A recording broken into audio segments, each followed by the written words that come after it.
Hi hello welcome to IPL special debate. ప్రతిరోజు కూడా మధ్యాహ్నం 1 గంటకి ఈ టోర్నమెంట్ అయ్యే వరకు పూర్తిగా 50 రోజులు ఎన్ని రోజులు కంప్లీట్ అయితే ఇంకా ఫైనల్ షెడ్యూల్ ఇంకా రాలేదు. మే 24th వరకు మాత్రమే వచ్చింది. 24 తర్వాత సెమీఫైనల్ ఫైనల్ ఎక్కడ కండక్ట్ చేస్తారనేది డిసైడ్ అవుతుంది. అలా అయ్యే వరకు కూడా ప్రతిరోజు మధ్యాహ్నం 1 గంటకి ఈ ఐపీఎల్ మీద స్పెషల్ డిబేట్ హెచ్ఎంటీవీ నుంచి కొనసాగుతుంది. చాలా కాలం నుంచి ప్రేక్షకులందరూ కూడా క్రికెట్ పండుగ కోసం ఎదురు చూస్తున్నటువంటి వాళ్ళ యొక్క దాహానికి T20 వరల్డ్ కప్ ఒక సమాధానం ఇచ్చింది. దాంట్లో దేశం ప్రధానం కాబట్టి ఉద్వేగాలు, అనేక రకాలైనటువంటి స్పందనలు ఇవన్నీ కూడా దాంట్లో ఉంటాయి. దాన్ని మనం ఆ వరల్డ్ కప్ని మనం గెలిచాం కాబట్టి భారత క్రికెట్ అభిమానుల యొక్క జోష్ అంతా కూడా చాలా తీవ్ర స్థాయిలో ఉంది. ఇప్పుడు జరిగే ఈ ఐపీఎల్ టోర్నమెంట్ కేవలం వినోదానికి సంబంధించింది మాత్రమే. ఆడియన్స్కి ఎంత వినోదం ఇవ్వగలమా అనేదే ప్రధానం. కాబట్టి దీంట్లో కూడా అభిమాన ప్లేయర్సు, అభిమాన టీమ్స్ ఇవన్నీ కూడా ఉంటాయి. కానీ ప్రధానంగా మనం చూసినట్టయితే చాలా ఎప్పుడు చూడనటువంటి భారీ షాట్స్, అత్యద్భుతమైనటువంటి ఫీల్డింగ్ విన్యాసాలు, అద్భుతమైనటువంటి బౌలింగ్ స్పెల్స్ ఇవన్నీ కూడా మనకి రెగ్యులర్గా మనకి దీంట్లో కనిపిస్తూ ఉంటాయి. ఆ ఐపీఎల్ టోర్నమెంట్ ఈరోజు ప్రారంభమవుతోంది. బెంగళూరు చిన్నస్వామి స్టేడియంలో మొట్టమొదటి match Royal Challengers Bengaluru versus Sunrisers Hyderabad. అయితే ఈ టోర్నమెంట్కి సంబంధించి చాలా పెద్ద అట్టహాసంగా ప్రారంభోత్సవ కార్యక్రమాన్ని చేస్తారు ప్రతిసారి కూడా. ఈసారి ఎందుకు చేయలేదు అంటే గత ఐపీఎల్లో రాయల్ ఛాలెంజర్స్ బెంగళూరు జట్టు గెలిచిన తర్వాత ఆ విజయోత్సవ సంబరాలు ఏర్పాటు చేసిన సందర్భంగా జరిగినటువంటి తొక్కిసలాట, తద్వారా ఏర్పడినటువంటి పరిస్థితులు, వాటన్నిటిని దృష్టిలో పెట్టుకుని ఇవాళ ఎటువంటి అట్టహాసమైనటువంటి కార్యక్రమాలు కూడా అక్కడ చేయట్లేదు. నెంబర్ 1, ఆ రోజు మరణించిన వారి యొక్క మృతికి సంతాప సూచకంగా కూడా ఇవాళ ప్రారంభోత్సవ కార్యక్రమం జరపట్లేదని ఐపీఎల్ నిర్వాహకులు ప్రకటించారు. కాబట్టి ఎటువంటి ప్రారంభోత్సవం లేకుండానే టోర్నమెంట్ ప్రారంభంగా అవుతోంది సైలెంట్గా. సాయంత్రం 7:30 గంటలకి ఈ మొట్టమొదటి మ్యాచ్ స్టార్ట్ అవుతుంది. అయితే ఈ ఐపీఎల్లో చాలా సెట్ బ్యాక్స్ కూడా ఉన్నాయి. ముఖ్యంగా తాళాగా పిలిచేటటువంటి మహేంద్ర సింగ్ ధోని కండరాల నొప్పి కారణంగా, కండరాల గాయం కారణంగా దాదాపు 2 వారాల పాటు ఐపీఎల్కి అందుబాటులో ఉండట్లేదు. అట్లాగే చాలామంది స్టార్ ప్లేయర్స్, ముఖ్యంగా మిచెల్ స్టార్క్, హ్యాజిల్వుడ్, శ్రీలంకకి చెందినటువంటి కొంతమంది క్రికెటర్స్, అలాగే ఇంగ్లాండ్కి సంబంధించినటువంటి కొంతమంది క్రికెటర్స్, వీళ్ళందరూ కూడా అనివార్యమైనటువంటి పరిస్థితుల్లో ఈ టోర్నమెంట్కి హాజరు కావట్లేదు. కొంతమంది అంటే ఇంగ్లాండ్ యాషెస్ సిరీస్ ఉంది కాబట్టి కొంతమంది ఇంగ్లాండ్ ప్లేయర్స్ తమకి అదే ప్రధానం యాషెస్ సిరీస్ అనుకుని టోర్నమెంట్ నుంచి వైదొలిగినటువంటి సన్నివేశాలు కూడా ఉన్నాయి దీంట్లో. మొత్తం మీద మనం చూసినట్టయితే కొంతమంది స్టార్స్ దీంట్లో తగ్గారు. హ్యాజిల్వుడ్కి గాయమైంది, ఆయన వచ్చాడు, బెంగళూరు టీంలో అతను ఉన్నాడు, కానీ అతను ఆడడానికి it may take 1 or 2 weeks time పడుతుంది గ్యారంటీగా. మిగిలిన వాళ్ళంతా కూడా టీమ్స్ అన్నీ కూడా బాగున్నాయి. చాలామంది యువకులు తమ యొక్క అదృష్టాన్ని పరీక్షించుకోవడానికి, తమ యొక్క సత్తా చాటడానికి, భారత క్రికెట్లోకి ఆగమనానికి వాళ్ళంతా కూడా ఈ టోర్నమెంట్ని ఒక వేదికగా వాడుకుంటారు. అట్లా వచ్చినటువంటి వాళ్ళే చాలామంది క్రికెటర్స్ని మనం చూసాం. ముఖ్యంగా బుమ్రా దగ్గర నుంచి ఈరోజు వచ్చినటువంటి తిలక్ వర్మ లాంటి అద్భుతమైనటువంటి హైదరాబాదీ స్టార్స్, అట్లాగే వీళ్ళందరూ కూడా రావడానికి ప్రధానమైనటువంటి కారణం ఐపీఎల్. కాబట్టి ఈ ఐపీఎల్లో అందరూ కూడా తమ అదృష్టాన్ని పరీక్షించుకోవడానికి సిద్ధపడుతున్నారు. పరీక్షలు కూడా జరుగుతున్నాయి ఒక పక్క పిల్లలందరికీ కూడా. అయినప్పటికీ కూడా పూర్తయ్యే చివరి అంకానికి చాలామంది చేరుకున్నటువంటి దశలో ఈ టోర్నమెంట్ ప్రారంభమవుతుంది. కాబట్టి భారత క్రికెట్ అభిమానులందరికీ కూడా ఓ పెద్ద పండగ ఈరోజు ప్రారంభమవుతోంది. ఈ టోర్నమెంట్కి సంబంధించి ఈరోజు జరగబోయే మ్యాచ్ గురించి మనతో మాట్లాడడానికి ప్రముఖ cricket analyst, first class umpire Ram Prasad మనతో ఉన్నారు. వారితో మాట్లాడి ఈ మ్యాచ్ ఎలా జరగబోతోంది, అసలు టోర్నమెంట్ ఎట్లా జరగబోతోంది తెలుసుకునే ప్రయత్నం చేద్దాం. రామప్రసాద్ గారు నమస్కారం. నమస్కారం సార్. నమస్కారం హెచ్ఎన్టీవీ ప్రేక్షకులందరికీ. ఎట్లా ఉంది ఈ టోర్నమెంట్, ఎట్లా జరగబోతోంది ఈసారి? లాస్ట్ టైం స్టాంపేడ్ జరిగినటువంటి పరిస్థితుల్లో ఇవాళ ఎట్లాంటి అట్టహాసం లేకుండా చాలా సాదాసీదాగా ప్రారంభోత్సవ కార్యక్రమం నిర్వహించడానికి నిర్ణయించుకున్నారు. మ్యాచ్ డైరెక్ట్గా మ్యాచ్కి వెళ్ళిపోతారు. ఇవాళ Sunrisers versus Bengaluru match జరగబోతోంది. ఎట్లా ఉండబోతోంది ఈ మ్యాచ్ అని మీరు అనుకుంటున్నారు? విజయావకాశాలు ఎలా ఉన్నాయి, ఏ జట్టుకి ఎలా ఉన్నాయి? విజయావకాశాలు రెండు జట్లు కూడా చాలా బలాలు బలహీనతలు రెండు జట్లకు కూడా, ముఖ్యంగా రెండు జట్లకు కూడా బలహీనత బౌలింగ్. బ్యాటింగ్ విషయంలో రెండు జట్లు కూడా అద్భుతంగా ఉన్నాయి. స్క్వాడ్స్ మీరు స్క్వాడ్ చూడొచ్చు, టాప్ క్లాస్ స్క్వాడ్స్ ఉన్నాయి రెండు జట్ల మధ్యలో. రెండు జట్ల మధ్య హోరాహోరీ పోరు జరగబోతోంది. డెఫినెట్ గా 180 కంటే ఎక్కువగా రన్స్ సాధించే అవకాశం ఉంది. సో బట్ మ్యాచ్ మాత్రం సన్ రైజర్స్ హైదరాబాద్ కి గెలిచే అవకాశాలు ఎక్కువగా ఉన్నాయి. అలాగే బెంగళూరు రాయల్ ఛాలెంజ్ బెంగళూరు కూడా చివరిసారి 2025 లో మరి మొదటిసారి కప్ గెలిచింది. ఆ సందర్భంగా స్టాంపీడ్ అనే సంగతి తెలిసిందే. 11 మంది తమ ప్రాణాలు కోల్పోయారు. చాలా బాధాకరమైన సంఘటన. దానివల్ల ఇప్పుడు ఐపీఎల్ ప్రారంభ వేడుకలు కూడా మరి నోచుకోవట్లేదు. సో దాని అందుకు అలాగే ప్రతి ఒక్క ఆర్సీబీ ప్లేయర్ కూడా 11 నెంబర్ జెర్సీతో ఆడతారు. అలాగే 11 సీట్లు కూడా మరి స్టేడియంలో ఖాళీగా ఉంచుతారు వాళ్ళ కోసం. సో ఈ ముఖ్యంగా మ్యాచ్ గురించి మనం మాట్లాడుకుంటే రెండు జట్ల మధ్య అద్భుతమైన బ్యాటింగ్ విషయానికి వస్తే రెండు జట్లలో కూడా మీకు తెలుసు రజత్ పటిదార్ మినహాయిస్తే, అలాగే జాకబ్ బెతల్ మనతోని ఎంత బాగా ఆడాడో మీకు తెలుసు. సెమీఫైనల్ లోపల దాదాపుగా ఇంగ్లాండ్ గెలుపు తీరాలకు తీసుకొచ్చాడు. ఆ తర్వాత ఇండియా అద్భుతమైన ఫీల్డింగ్ అలాగే బౌలింగ్ ప్రతిభతో ఆ మ్యాచ్ గెలిచింది. తర్వాత కూడా మీకు తెలుసు ప్రపంచ కప్ గెలిచిన సంగతి తెలిసిందే. అలాగే టీమ్ డేవిడ్, అలాగే మీకు తెలుసు లాస్ట్ ఇయర్ అద్భుతమైన రన్స్ చేశాడు. 500 రన్స్ కంటే ఎక్కువగా చేశాడు విరాట్ కోహ్లీ. అలాగే హేజిల్వుడ్ అద్భుతమైన బౌలింగ్ చేశాడు. బట్ హేజిల్వుడ్ గాయంతో మరి టోర్నమెంట్ ఆడతాడా లేడా అనే సందేహం ఉంది. అలాగే బ్యాటింగ్ విషయానికి వస్తే రెండు జట్లలో కూడా పెద్దగా ప్రాబ్లం లేదు.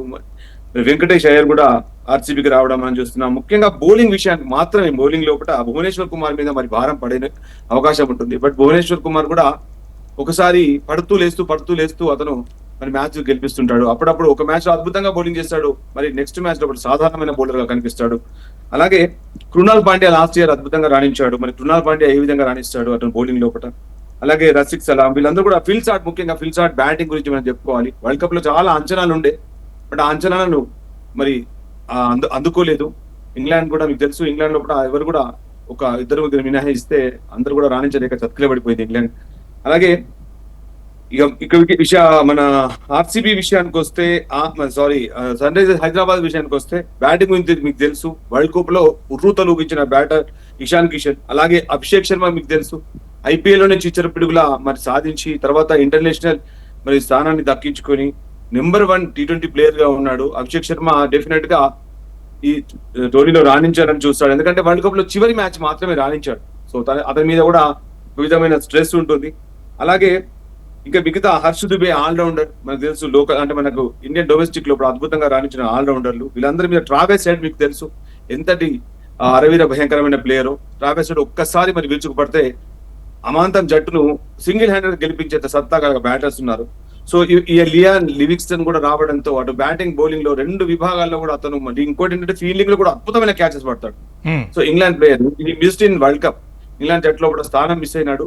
బట్ ఇప్పుడు ఐపీఎల్ లో మాత్రం తను నిరూపించుకుని ఇంగ్లాండ్ జట్టుకు మళ్ళీ సారథ్యం వహించడానికి మరి సిద్ధంగా ఉండే అవకాశం ఉంటది. సో వీళ్ళందరూ కూడా ఇప్పుడు మీకు తెలుసు వీళ్ళందరూ కూడా చాలా కీలకమైన ప్లేయర్స్ సన్ రైజర్స్ కి. మ్యాచ్ మాత్రం హోరాహోరీగా సాగబోతుంది. డెఫినెట్ గా టగ్గఫర్ మ్యాచ్ ఉండబోతుంది మొట్టమొదటి మ్యాచ్. సో మీరు అంటే వికెట్ కీపింగ్ విభాగం తీసుకుంటే బెంగళూరులో ఇద్దరు వికెట్ కీపర్స్ ఉన్నారు. జితేష్ శర్మ ఉన్నాడు, అట్లాగే కాక్స్ కూడా ఉన్నాడు. వీళ్ళిద్దరు ఎవరు ఆడతారని మీరు అనుకుంటున్నారు? జితేష్ శర్మ వాడే అవకాశం ఉంటుంది, ఎందుకంటే జితేష్ శర్మ ఇండియన్ డొమెస్టిక్ లో కూడా అద్భుతంగా పర్ఫార్మ్ చేస్తాడు. బట్ ఇంటర్నేషనల్ లెవెల్లో అంతగా రాణించలేకున్నా కానీ కాక్స్ కంటే, ఎందుకంటే ఒక జట్లో కూడా 4 మాత్రమే విదేశీయులు ఆడే అవకాశం ఉంటుంది కనుక అతనికి కాక్స్ కి అవకాశం దక్కకపోవచ్చు. మీరు మొదటి మ్యాచ్ లో మాత్రం డెఫినెట్ గా జితేష్ శర్మని బరిలోకి దిగుతాడు. అంటే మీకు ఇషాన్ కిషన్ అద్భుతమైనటువంటి వికెట్ కీపింగ్ బ్యాట్స్మన్, అట్లాగే మరోవైపు సంజు శాంసన్ కూడా అద్భుతమైనటువంటి వికెట్ కీపర్ బ్యాట్స్మన్, ఇద్దరు అద్భుతమైనటువంటి హేమీలు ఉన్నటువంటి స్థితిలో జితేష్ శర్మకి రావడం అనేది కొంచెం కష్టసాధ్యమైనటువంటి విషయమే. మరి ఎక్స్ట్రాడనరీగా ఆడితే తప్ప ఈ ఐపీఎల్లో అతని పెర్ఫార్మెన్స్ అతనికి ఏమైనా మళ్ళీ వాకిలు తెరిచే అవకాశం ఏమైనా కనిపిస్తుందా? సంజు శాంసన్ తో పోలిస్తే జితేష్ శర్మ చాలా, అంటే మనం పోల్చాం కనుక ఇక్కడ మీరు మీరు అడిగారు కనుక నేను చెప్తున్నా, జితేష్ శర్మకు సంజు శాంసన్ కి అసలు పోలిక లేదు. ఎందుకంటే Sanju Samson opening batter, Jitesh Sharma middle order లో లేదంటే లాస్ట్ లో వస్తాడు, రిలెంట్ల కంటే ముందు వచ్చే బ్యాటర్. అతనికి ఒక వికెట్ కీపింగ్ అద్భుతంగా ఉంటే తప్ప అతనికి ఇచ్చే అవకాశం లేదు. ఎందుకంటే ఇంకొక ఈవెన్ జురెల్ కూడా ఉన్నాడు, జురెల్ కూడా అద్భుతమైన బ్యాటర్, ఐపీఎల్ లో అదరగొడతాడు, అతనికి కూడా T20 అవకాశం రావచ్చు. అలాగే ఇషాన్ కిషన్ కూడా ఉన్నాడు. సో అందుకని జితేష్ శర్మకి మాక్సిమం అవకాశాలు మూసుకుపోయినట్టే లెక్క. ఎందుకంటే ఒక్కసారి సంజు శాంసన్ మీకు తెలుసు, సంజు శాంసన్ ఎంతో అద్భుతమైన ప్లేయర్. అతను అందరూ మరి నైపుణ్యం ఉన్న ప్లేయర్ అని అందరూ కూడా విశ్లేషకులు పొగుడతారు. అలాగే కోచెస్ కూడా అతనంటే చాలా ఇష్టం. అతను కూడా చాలా కామ్ గా ఉండి ఈ మ్యాచ్ చాలా సింపుల్ గా గెలిపిస్తాడు. నేను కూడా అంటే నా పర్టికులర్ నా ఛానల్లో కూడా నేను ఎన్నోసార్లు సంజు శాంసన్ గురించి చెప్పాను. అదే నిరూపించాడు కూడా సంజు శాంసన్. వెస్టిండీస్ తో అద్భుతంగా ఆడాడు, ఇంగ్లాండ్ తో అద్భుతంగా ఆడాడు, న్యూజిలాండ్ తో ఫైనల్ తో ఎలా ఆడాడు మీకు తెలుసు. ఎంత ఒత్తిడి ఉంది. మనం సౌత్ ఆఫ్రికా ఓడిపోయిన తర్వాత వరుసగా మనం మ్యాచ్ గెలవాల్సిన అవకాశం లోపల సంజు శాంసన్ అద్భుతమైన బ్యాటింగ్ తోటి అసలు ఒత్తిడే లేకుండా మిగతా ప్లేయర్లందరూ అవుట్ అవుతున్న ఒక మంచి భాగస్వామ్యాన్ని నడిపిస్తూ చివరి దాకా మ్యాచ్ ను తీసుకువచ్చే ఒక అద్భుతమైన బ్యాటర్ సంజు శాంసన్. సంజు శాంసన్ కి జితేష్ శర్మకి మనం పోల్చలేం. అలాగే సంజు శాంసన్ చాలా ఒక లెవెల్లో ప్లేయర్. అలాగే జితేష్ శర్మకి ఓన్లీ అవకాశం వచ్చింది అంటే ఐపీఎల్ లో అవకాశం అయితే రావచ్చు. బట్ ఏమైనా ఇషాన్ కిషన్ కానీ సంజు శాంసన్ ఫెయిల్ అయితే మాత్రమే జితేష్ శర్మకి అవకాశం.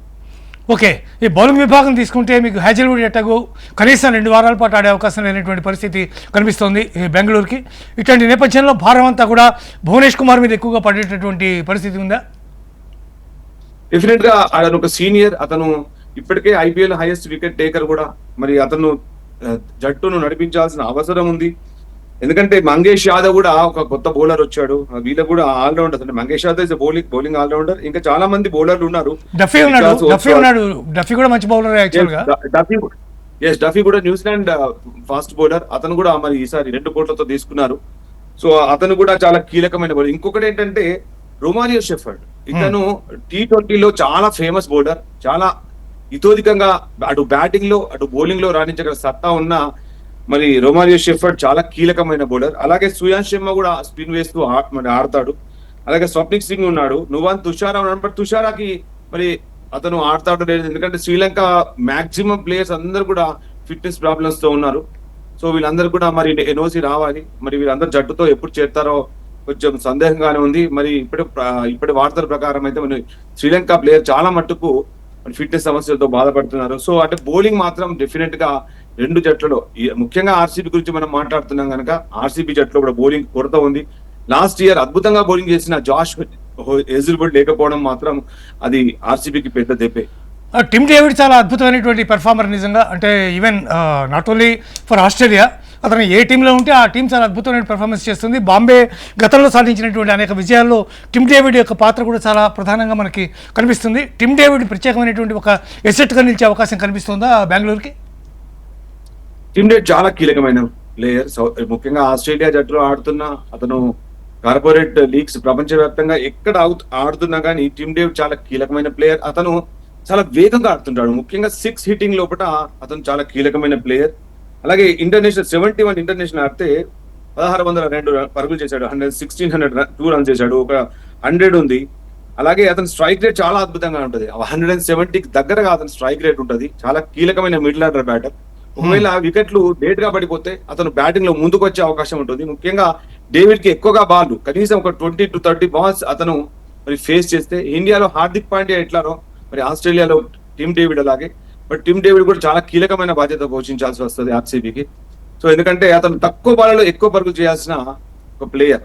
అతని బాధ్యత అదే బాధ్యతను అతను చూపించాల్సి ఉంటుంది. ప్యాట్ కమిన్స్ లేడు కాబట్టి ఇటువైపు కూడా మీరు సన్ రైజర్స్ కనుక తీసుకుంటే వాళ్ళ బౌలింగ్ కూడా చాలా వీక్గానే కనిపిస్తోంది. ఓన్లీ ఉనాద్కత్ ఒకడే ఆల్రెడీ ఆడినటువంటి ఎక్స్పీరియన్స్డ్ బౌలర్గా మనకు కనిపిస్తున్నాడు. ప్యాట్ కమిన్స్ కనీసం ఇంకో 2-3 వారాలు విశ్రాంతి తీసుకోవాలని చెప్తూ ఉన్నటువంటి పరిస్థితి కనిపిస్తుంది హ్యాజిల్వుడ్ లాగానే. ఇట్లాంటి పరిస్థితుల్లో బౌలింగ్ భారాన్ని ఎవరు ప్రధానంగా నిర్వహించేటువంటి అవకాశం ఉంది? మళ్ళీ ఉనాద్కత్ మీదే ఆధారపడతారా లేకపోతే ఎట్లా ఉంది ఈ పరిస్థితి? సో అంటే ఇది ఒకటి ఏంటంటే ఒకరికి భేదం ఒకరికి ఖేదం అన్నట్టుగా ఒకరికి ఆపర్చునిటీ మిస్ అయితే ఇంకొకరికి ఆపర్చునిటీ తీసుకుంటారు. అంటే ఇప్పుడు జట్టు లోపల దాదాపుగా 20-22 మంది ఒక జట్టులో కొనసాగుతున్నారు. ఒకరికి గాయం అయితే ఇంకొకరు దాన్ని రిప్లేస్మెంట్ చాలా ఈజీగా దొరుకుతుంది. అవును. ఎందుకంటే ఓంకార్ తర్మాలే, జయదేవ్ ఉనద్కత్, అలాగే అంకిత్ వర్మ, జీషన్ అన్సారీ వీళ్ళందరూ కూడా బౌలర్లే. వీళ్ళందరి దగ్గర వైవిధ్యమైన బౌలింగ్ ఉంది. అందరూ అద్భుతంగా ఆడారు. అందరూ రంజీ ట్రోఫీలో, అందరూ ఫస్ట్ క్లాస్ క్రికెట్ లో నిరూపించుకున్నారు. సో వీళ్ళందరికీ కూడా ఒక అవకాశం. మనం ఒక పెద్ద అంటే వరల్డ్ క్లాస్ బౌలర్లు లేరని మనం బాధపడాల్సిన అవసరం లేదు. ఎందుకంటే వీళ్ళు ఒక అవకాశం తీసుకొని వీళ్ళలో కూడా వీళ్ళను ఆట ఒక ఐపీఎల్ లో చూడగలుగుతారు. ఎందుకంటే డొమెస్టిక్ క్రికెట్ అంతగా ఎక్కువగా మరి ఇండియాలో చూడరు. ఆస్ట్రేలియా, ఇంగ్లాండ్ చూసినట్టుగా. Hmm. సో డొమెస్టిక్ ప్లేయర్లకి ఒక మంచి అవకాశం. అలాగే విదేశీయులు కూడా, అంటే నెంబర్ 1 బౌలర్ తప్పిస్తే మిగతా రిప్లేస్మెంట్ బౌలర్స్ ఉన్నారు విదేశీయులలో కూడా. Hmm. సో వాళ్ళకి కూడా ఒక మంచి అవకాశం ఇది Hmm. నిరూపించుకోవడానికి. అంటే మనం వీళ్ళు లేరు అని బాధపడాల్సిన అవసరం లేదు. ఎందుకంటే రెండు జట్లలో ఫిట్నెస్ ప్రాబ్లమ్స్ ఉన్నాయి. రెండు జట్లలో కూడా చాలా ప్రాబ్లమేటిక్, అంటే బౌలింగ్ విషయంలో ప్రాబ్లమేటిక్స్ ఉన్నాయి.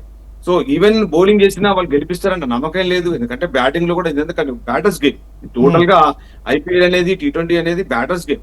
సో మనం ఎవరు కూడా, అంటే ఈ బౌలర్ లేడు అంటే ఈ టోర్నమెంట్ లో కూడా, ఈ టోర్నమెంట్ లో ఇతను బౌలర్ ఆడకపోవడం వల్ల అంటే ఈ టోర్నమెంట్ చూసే అవకాశం లేదు అనేందుకు లేదు. చాలా మంది బౌలర్లు ఉన్నారు, వైవిధ్యమైన బౌలర్ ఉన్నారు, డొమెస్టిక్ లో నిరూపించుకున్న బౌలర్లు అందరూ కూడా మనం చూడొచ్చు ఈ అవకాశం వల్ల. ఓకే, అంటే ఇప్పుడు మీరు బ్యాటింగ్ విభాగాలు కనుక మీరు చూసినట్టయితే రెండు ఈక్వల్గా ఉన్నాయని చెప్తున్నారు. దాదాపు బెంగళూరు అటువైపు, ఇటువైపు హైదరాబాద్ రెండు కూడా ఈక్వల్గా ఉన్నాయని చెప్తున్నారు. కానీ ప్రతి అంటే ప్రతి టీం కూడా కనీసం 270 కొడితే తప్ప ప్రొటెక్ట్ చేసుకోలేని పరిస్థితి ఏమైనా మీకు కనిపిస్తుందా? అంతటి ఇప్పుడు మనం ఒకటి రెండు అంటే ఐపీఎల్ మనకు మ్యాచ్ లాస్ట్ లోపల అంటే 2024 లో 250 రన్స్ కంటే, అంటే 3 సార్లు 250 రన్స్ చేసిన జట్టు సన్ రైజర్స్. సో అలా అని సన్ రైజర్స్ ఏమైనా ప్లే ఆఫ్స్ కు అర్హత సాధించిందంటే లేదు. అలాగే లాస్ట్ ఇయర్ 286 కూడా చేశారు సన్ రైజర్స్. మరి అలా అంటే ప్లే ఆఫ్స్ కు రాలేదు, మరి 6th పొజిషన్ లో పెంచిపోయినారు. సో అంటే రన్స్ కొట్టడమే కంప్లీట్ గా ఇంపార్టెంట్ కాదు. ఇంకోటి ఏంటంటే తక్కువ స్కోర్ ఉన్నప్పుడు కూడా బౌలింగ్ తోని మనకి మ్యాచ్ గెలవాలి, అప్పుడే వాళ్ళ ఆత్మవిశ్వాసం మెరుగుపడుతుంది. ఇంకొకటి ఏంటంటే బౌలర్ కూడా అవకాశం, బ్యాటర్స్ కి ఒక్కటే ఒక అవకాశం ఉంటుంది. ఎందుకంటే ఒక్క బాల్ కే బ్యాటర్ అవుట్ కావచ్చు, అలాగే బౌలర్స్ కి చాలా అవకాశాలు ఉంటాయి. సో ఎంత బ్యాటర్స్ గేమ్ అయినా బ్యాటర్స్ కూడా ఒళ్ళు దగ్గర పెట్టుకొని ఆడాల్సి ఉంటుంది. ఎందుకంటే తను ఒక్క మ్యాచ్ అవుట్ అయితే మేబీ ఆ నెక్స్ట్ మ్యాచ్ అతను ఉండకపోవచ్చు. సో అందరు కూడా ఒళ్ళు దగ్గర పెట్టుకొని ఆడుతుంటారు. సో అలానే 220, 260, 270 కొట్టాల్సిన అవసరం లేదు. ఈవెన్ 150, 160 మ్యాచెస్ కూడా చాలా మంచిది, రసవత్తరమైన మనం ఎన్నో మ్యాచ్లు చూసాం మనం. ఈవెన్ 130, 140, ఈవెన్ 120 కూడా మరి నిలబెట్టుకుని మ్యాచ్ గెలిచిన మరి మన ఐపీఎల్ ఎన్నో మ్యాచ్లు చూసాం. ఈవెన్ ఇంటర్నేషనల్ లెవెల్ లో కూడా 110, 113 కూడా గెలిచిన మ్యాచ్. రాంప్రసాద్ గారు, మీ అభిప్రాయంతో నేను ఏకీభవిస్తా. కానీ నేను ఆ క్వశ్చన్ ఎందుకు అడుగుతున్నానంటే, మిమ్మల్ని రెండు జట్లలో కూడా కంటైన్ చేయాల్సినటువంటి అనుభవజ్ఞులైన బౌలర్స్ లేరు. అట్లాంటి పరిస్థితుల్లో బ్యాటింగ్ మీద రెండు జట్లు కూడా ప్రధానంగా ఆధారపడి ఉన్నాయి. అట్లాంటి కండిషన్స్లో వాళ్ళు వీలైనంత వరకు మ్యాక్సిమం ఎంత స్కోర్ చేస్తే వాళ్ళకి కొత్తగా తీసుకొచ్చేటటువంటి అనుభవరహితులైనటువంటి పెద్దగా అనుభవం లేని కుర్రాళ్ళ యొక్క బౌలింగ్లో కొంతవరకు వాళ్ళు భారీగా షాట్లు కొట్టినా కూడా ఛేదించలేనటువంటి టార్గెట్ని పెట్టుకోవాలి అని భావించే అవకాశం ఉందా? That's what I'm asking. Exactly, మంచి క్వశ్చన్ వేశారు మీరు. సో ఎందుకంటే మీ అన్నది కరెక్ట్, చాలా మంచి క్వశ్చన్. బట్ ఎనీవేస్ సార్, ఏంటంటే డెఫినెట్ గా అటు బ్యాటర్స్ కి కూడా ఒక విధమైన రెస్పెక్ట్ బౌలర్ కి ఇవ్వాల్సిన అవసరం ఉంటుంది. అలా అని ఇప్పుడు బౌలర్లను కూడా మనం తక్కువ అంచనా వేరే. ఎందుకంటే ఒక బౌలర్ ఒక మంచి బాల్ తో ఒక బ్యాటర్ ని వికెట్ తీశాడు, నెక్స్ట్ బ్యాటర్స్ కి ఆటోమేటిక్ గా ప్రెషర్ ఉంటుంది, అతను కొన్ని బాల్ నిలదొక్కోవాల్సిన అవసరం ఉంటుంది. సో అంటే వికెట్లు తీసే క్రమం లోపల అటు పార్ట్నర్షిప్స్ బ్రేక్ అయితే ఏ టీం అయినా భయపడుతుంది. అందుకని ప్రతి ఒక్క జట్టు కూడా కంపల్సరీ జాగ్రత్తగా ఆడాల్సి ఉంటుంది మొదటి మ్యాచ్. ఇంకోటి ఏంటంటే ఇది ఫస్ట్ మ్యాచ్. ప్రతి టీం కూడా 1-2 మ్యాచ్లు ఆడిన తర్వాత మనకు ఒక ఆలోచన వస్తుంది, అంటే ఈ స్థితి తెలుస్తుంది మనకు. అంటే 150, 160, 170 పిచ్ కూడా మనకి ఇంకా పిచ్ లో కూడా ఉంచి కూడా, ఎందుకంటే చిన్నస్వామి స్టేడియంలో చాలా రోజుల తర్వాత మ్యాచ్ జరుగుతుంది. సో ఈ పిచ్ కండిషన్స్ కూడా మనకు తెలియవు.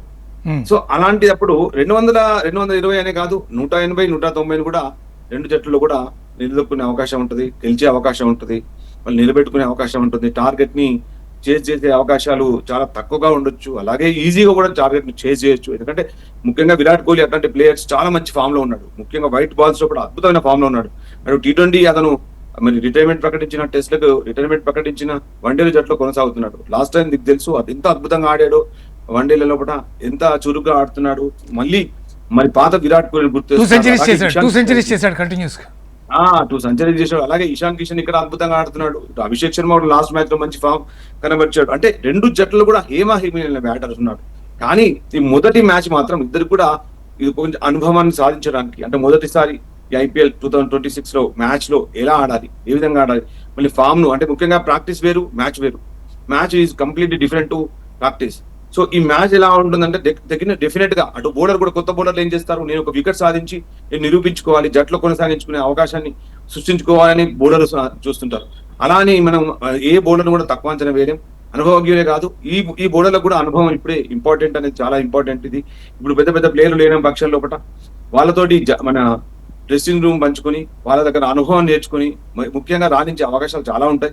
సో ఏ బౌలర్ని కూడా మనం తక్కువ అంచనా వేయలేము. మీరు అన్నట్టుగా 220 కొడితే అంటే ఈజీగా మనం ఓకే గెలుస్తాము అనే కాలు మీద కాలు వేసుకుని కూర్చునేంత ఆలోచన ఉండదు. సో అలాంటి సిచ్యువేషన్ ఎవరికి ఉండదు. డెఫినెట్ గా మనం ఈవెన్ లాస్ట్ బాల్ వరకు కూడా ఎవరు గెలుస్తారనే ఉత్కంఠతో మనం చూడాల్సిన అవసరం ఉంటుంది. అంటే మీ రెండు టీమ్స్ని కంపేర్ చేస్తే Sunrisers batting top order ముఖ్యంగా అభిషేక్ శర్మ, ట్రావిస్ హెడ్, ఆ వెంటనే ఇషాన్ కిషన్, అది అయిపోయిన వెంటనే క్లాసన్. సో ఈ టాప్ ఆర్డర్ చాలా బలిష్టంగా ఉంది బెంగళూరుతో కంపేర్ చేస్తే. అక్కడ విరాట్ కోహ్లీ, రజిత్ పటీదార్ ఎంత ఫామ్లో ఉన్నాడో అనేది చెప్పడం కష్టం. విరాట్ కోహ్లీ అద్భుతమైనటువంటి ఫామ్లో ఉన్నాడు. ఆ తర్వాత కిందకు వచ్చేసరికి మీకు మళ్ళీ ఆల్రౌండర్స్ ఇంపాక్ట్ మనకు కొంత కనిపిస్తుంది బెంగళూరు టీంలో. కానీ అదే సన్ రైజర్స్కి వచ్చేసరికి టాప్ ఆర్డర్ మాత్రమే బలంగా ఉంది, కిందకు వచ్చేసరికి కొంచెం బలం తగ్గినట్టుగా కనిపిస్తుంది. ఈ కంపారిజన్లో ఏది ఎవరికి అడ్వాంటేజ్ అయ్యే అవకాశం ఉంది? ముఖ్యంగా T20 అంటే ఓన్లీ టాప్ ఆర్డర్స్ గేమ్స్ అండి. టాప్ ఆర్డర్స్ అంటే మిడిల్ ఆర్డర్స్. చివరి వరుసకు మ్యాచ్ బ్యాటింగ్ చేసే అవకాశం, ఒక 20 ball 7th down 8th down batters ఆడడానికి అవకాశం వచ్చింది అంటే వాళ్ళకి చాలా తక్కువ పరుగులు, మ్యాచ్ ఓడిపోయే అవకాశం కూడా ఉంటుంది. సో అందుకని ముఖ్యంగా బెంగళూరు జట్టుకు వస్తే మిడిల్లో కూడా మంచి ప్లేయర్ ఉన్నారు. మీరు అన్నది చాలా మంచి విషయం. ఎందుకంటే టిమ్ డేవిడ్ కానీ అలాగే మధ్యలో వచ్చే చాలా మంది ప్లేయర్లు కానీ ముఖ్యంగా చాలా కీలకంగా మారే అవకాశం ఉంటుంది. అదే సన్ రైజర్స్ విషయానికి వస్తే మీరు అన్నట్టుగా చాలా కీలకంగా మాట్లాడారు మీరు. సన్ రైజర్స్ లో ఇషాన్ కిషన్, ట్రావిస్ హెడ్ చాలా కీలకం. ఎందుకంటే వరల్డ్ కప్ లోపల ఇద్దరు అంటే ట్రావిస్ హెడ్ కంప్లీట్ గా ఫెయిల్ అయిపోయినాడు వరల్డ్ కప్ లోపల. ఆస్ట్రేలియా అంటే మీన్స్ నాకౌట్ లో కూడా రాలేదు. సో ఇప్పుడు ఆస్ట్రేలియా వాళ్ళకి నిరూపించుకోవాల్సిన అవసరం ఉంటుంది. ఇప్పుడు నేను మళ్ళీ ట్రావిస్ హెడ్ అని అట్లాంటి ప్లేయర్లను మనం ఎంతో టైం పక్కన పెట్టలేం, వాళ్ళను మర్చిపోయేటట్టు చేయలేం. సో ట్రావిస్ హెడ్ తర్వాత నేనున్నానని నిరూపించుకుంటాడు. ఎందుకంటే ఐపీఎల్ లో అద్భుతంగా ఆడిన తర్వాతనే అతను ఎన్నో అవకాశాలు సృష్టించుకున్నాడు. అలాగే అతను ఎంత కీలకం మీకు తెలుసు. సింగిల్ హ్యాండెడ్ గా మ్యాచ్ గెలిపించే సత్తా ఉంది ట్రావిస్ హెడ్. ముఖ్యంగా ట్రావిస్ హెడ్ ఆడిన తర్వాత మిగతా బ్యాటర్స్ కి అవకాశం కూడా ఉండదు. అలాంటి బ్యాటర్స్ ట్రావిస్ హెడ్. అలాగే అభిషేక్ శర్మ. ఎందుకంటే ఇంకొకటి ఏంటంటే మీరు అనేది మనం ఫస్ట్ టైం మనం మాట్లాడుకున్నాం, రెండు జట్లు కూడా బౌలింగ్ చాలా వీక్ ఉంది. సో అందుకే టాప్ ఆర్డర్ చాలా కీలకం. అలాగే మిడిల్ ఆర్డర్ విషయానికి వస్తే టిమ్ డేవిడ్ కానీ అటు జోర్డాన్ కాక్స్ కానీ అంటే ఆడితే ఈ రోజు, అలాగే మిగతా ప్లేయర్ జితేష్ శర్మ కానీ, అలాగే చాలా మంది ప్లేయర్లు కూడా దేవదత్ పడిక్కల్ గురించి మనం ఎందుకు మాట్లాడుతున్నాం అంటే దేవదత్ పడిక్కల్ ఐపీఎల్ లో అద్భుతంగా ఆడతాడు. అంటే డొమెస్టిక్ సీజన్ లోపల అంటే ఐపీఎల్ కానీ డొమెస్టిక్ లో అద్భుతంగా ఆడతాడు. ఇప్పుడు ఇంటర్నేషనల్ అనుభవం ఉన్నా కానీ అతను అంత పెద్దగా రాణించలేదు ఇంటర్నేషనల్ లోపల. బట్ ఐపీఎల్ లో మాత్రం విడిచిపడే అవకాశం ఉంటుంది. అలాగే ఫీల్డ్ సాల్ట్ గురించి మనం చెప్పుకోవాలి, చాలా కీలకమైన బ్యాటర్స్. వాళ్ళకు కూడా అద్భుతమైన బ్యాటర్స్, ఓపెనర్స్ ఉన్నారు. కానీ ఇండియన్ స్పిన్ కండిషన్స్ లో ఎలా ఆడతారనేది చాలా కీలకం. ఎందుకంటే ఫిల్ సాల్ట్ వరల్డ్ కప్ లో మనం ముందుకు మనం అనుకున్నాం. అంటే అలెన్ గాని, న్యూజిలాండ్ చెందిన అలెన్ గాని, అలాగే ఫిల్ సాల్ట్ గాని, వీళ్ళందరూ ప్లేయర్లు చాలా కీలకంగా మారబోతున్నారు. చాలా ఎక్కువగా పరుగులు సాధిస్తారు అనుకున్నాం. అటు రెకెల్టన్ సౌత్ ఆఫ్రికా నుంచి, అలాగే జాకబ్ బెత్తన్, వీళ్ళందరూ కూడా జాకబ్ బెత్తన్ చివరిలో రాణించారు. వీళ్ళందరూ చివరిలో నిరూపించుకున్నారు. సో వీళ్ళందరూ కూడా అంటే రోమారియస్ షెఫర్డ్ అట్లాంటి బ్యాటర్స్ చాలా కీలకంగా మారే అవకాశం ఉంది చివరి లోపల. రెండు జట్లు కూడా 8 వరకు కూడా అంటే 8 మంది ప్లేయర్ల వరకు కూడా అందరు కూడా అతిరథ మహాశయులు ఉన్నారు రెండు జట్లలో. సో వీళ్ళందరూ కూడా రాణించే అవకాశం ఎక్కువ. ఓకే, మీరు కంపేర్ చేస్తే చాలామంది ప్లేయర్స్ గాయాల కారణంగా దూరం. మహేంద్ర సింగ్ ధోని 2 వారాల పాటు కండరాల నొప్పి కారణంగా తను ఆడట్లేదు. అట్లాగే మీకు బెంగళూరు జట్టు తీసుకుంటే హాజిల్వుడ్ ఆల్రెడీ 2-3 వారాల పాటు అతను ఆడే అవకాశం లేదు. టోర్నమెంట్ ఆడతాడో లేదు కూడా తెలియదు. అట్లాగే మిచెల్ స్టార్క్ ఆల్రెడీ అతను ఇప్పటికీ దాదాపు అవుట్ ఆఫ్ ద టోర్నమెంట్. అంటే శ్రీలంక ప్లేయర్స్ కొంతమంది ఈ టోర్నమెంట్కి అవైలబుల్ లేరు. ఇట్లా దీని అంటే ఐపీఎల్ తాలూకు ఇంపాక్ట్ కొంతవరకు ప్లేయర్స్ యొక్క గైర్హాజరీ వల్ల కొంత దాని వెలుగు ఏమైనా తగ్గినట్టుగా మీకు ఏమైనా అనిపిస్తుందా? డెఫినెట్ గా తగ్గుతుంది. కాకపోతే దాన్ని మనం మర్చిపోతాం. 1-2 మ్యాచ్ల తర్వాత మనం అంతగా అన్ని మర్చిపోతాం. ఈ ప్లేయర్ లేడు. మీరు చూడండి, ఒకప్పుడు కపిల్ దేవ్ ఉన్నప్పుడు మనం కపిల్ దేవ్ లేకుంటే ఎలా ఆడతాం అనుకున్నాం. సునీల్ గవాస్కర్ వెళ్ళిపోయిన తర్వాత ఎలా ఆడతాం, ఎవరు వస్తారు అనుకున్నాం.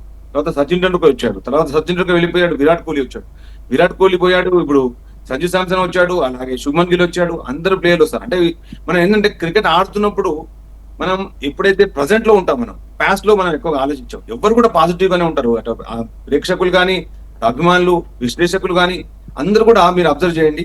ఒక పాస్ట్ లోపల జరిగినవన్నీ కూడా మనం ఎప్పుడు మళ్ళీ ఎప్పుడు జ్ఞాపకం తెచ్చుకుంటాం అంటే మ్యాచ్ అయిపోయిన తర్వాత మధ్యలో ఒక గ్యాప్ ఉన్నప్పుడు మాత్రమే వాళ్ళ గురించి మనం ఎక్కువగా ఆలోచించే అవకాశం ఉంటుంది. సో ఎప్పుడైతే హేజిల్వుడ్, స్టార్క్ వీళ్ళందరూ కూడా అంటే గాయాలతో దూరమైనారో 1-2 మ్యాచ్ల తర్వాత మనం వీళ్ళందరినీ మర్చిపోతాం.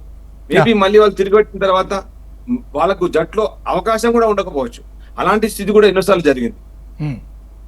ఓకే, ఇప్పుడు అట్టగే పాకిస్తాన్ క్రికెట్ లీగ్ ఒకటి జరుగుతోంది పాకిస్తాన్లో. దాని నుంచి కొంతమంది ప్లేయర్స్ కూడా అక్కడ మానేసి ఇక్కడికి వచ్చిన వాళ్ళు, దానికి సంబంధించిన వివాదాలు కూడా నడుస్తున్నాయి. పాకిస్తాన్ క్రికెట్ లీగ్ నుంచి చాలామంది వచ్చేసినటువంటి సందర్భం కనిపిస్తోంది. The most charming tournament in the world, A league అయినా తీసుకోండి, ఓన్లీ ఐపీఎల్ అని అనుకోవచ్చా? డెఫినెట్ గా ఐపీఎల్ మించిన క్రికెట్ లేదు. మీకు తెలుసు. గమ్మత్ ఏంటంటే మీకు ఒక విషయం, ఈ విషయంగా మీకు మన హెచ్ఎండి ద్వారా తెలియజేద్దాం. ప్రపంచంలో అన్ని దేశాల వాళ్ళు ఐపీఎల్ ఆడతారు. ముఖ్యంగా ఒక పాకిస్తాన్ మినహాయిస్తే, ఇప్పుడు బంగ్లాదేశ్ ని మినహాయించి పాకిస్తాన్ మినహాయిస్తే, ఈవెన్ బంగ్లాదేశ్ ప్లేయర్ కూడా రీసెంట్ గా 3 నెలల కింద కూడా అతను జట్లో ఉన్నాడు. బట్ సడన్ గా కొన్ని విషయాల కారణంగా అతన్ని మనం పక్కన పెట్టాం. తర్వాత మీకు తెలుసు ఏం జరిగిందో. అలానే పాకిస్తాన్ లో అంటే పిఎస్ఎల్ జరుగుతుంది, అది కూడా ప్రేక్షకులు లేకుండా జరిపే అవకాశం ఉంది. సో పాకిస్తాన్ పిఎస్ఎల్ లేకంటే ఎట్లా అంటే, ఇప్పుడు మనం ఇంటర్నేషనల్ మ్యాచ్ ఎలా ఆడుతున్నామో, ఇంటర్నేషనల్ మ్యాచ్ ఐపీఎల్ అయితే డొమెస్టిక్ సీజన్ లో ఉండే మ్యాచ్ పిఎస్ఎల్ లాంటిది. సో ఇంకొకటి ఏంటంటే పాకిస్తాన్ సంబంధించిన అంటే పాకిస్తాన్ లో పిఎస్ఎల్ కి సంబంధించిన చాలా మంది ప్లేయర్లు, అటు ఆఫ్ఘనిస్తాన్ ప్లేయర్లు, అలాగే బంగ్లాదేశ్, శ్రీలంక ప్లేయర్లు కూడా ఎవరు కూడా అంటే ఒక మేబీ బంగ్లాదేశ్ టీం వెళ్ళొచ్చు. అలాగే శ్రీలంక వాళ్ళు కూడా, శనక మీకు తెలుసు, దర్శన్ శనక T20 శ్రీలంక క్యాప్టెన్ కూడా పిఎస్ఎల్ నుంచి మరి పర్మిషన్ తీసుకుని అటు ఇండియన్ ప్రీమియర్ లీగ్ లో మరి జాయిన్ అవుతున్నాడు. శామ్ కరణ్ కు బదులుగా ఆడుతున్నాడు. సో అంటే ఏంటంటే ముఖ్యంగా ఐపీఎల్ ప్రపంచవ్యాప్తమైన క్రీడ. అలాగే ఐపీఎల్ కున్నంత క్రేజ్ కానీ, ఐపీఎల్ కున్నంత కానీ ఏదైనా ప్రేక్షకులు కానీ, అభిమానులు కానీ ప్రపంచవ్యాప్తంగా ఎక్కడ లేరు. అన్ని దేశాల వాళ్ళు ఐపీఎల్ ఆడతారు. కానీ గమ్మత్ ఏంటంటే ఇండియన్ ప్లేయర్స్ మాత్రం ఎక్కడ ఆడే అవకాశం లేదు. That is what IPL. IPL లో ఆడడానికి అందరూ ఉర్రూతలుగుతారు. ఒక్కసారి ఐపీఎల్ లో కనిపిస్తే చాలు. అలాంటి ప్లేయర్లు ఎంతో మంది ఉన్నారు. ఒక్కసారి ఐపీఎల్ ఆడితే, మీకు తెలుసు ఇప్పుడు వైభవ్ సూర్యవంశి అతను ఆడింది ఐపీఎల్. ఐపీఎల్ ద్వారా అతను అండర్-19 ఇండియాకి సెలెక్ట్ అయ్యాడు. భవిష్యత్తులో 100% ఇండియాకి ఆడతాడు వైట్ బాల్ లో కూడా. Okay, thank you so much Ramprasad గారు. చాలా చక్కటి సమాచారాన్ని, విలువైనటువంటి మీ సమయాన్ని వెచ్చించి మా కోసం మీరు చెప్పినందుకు కృతజ్ఞతలు. చూస్తూనే ఉండండి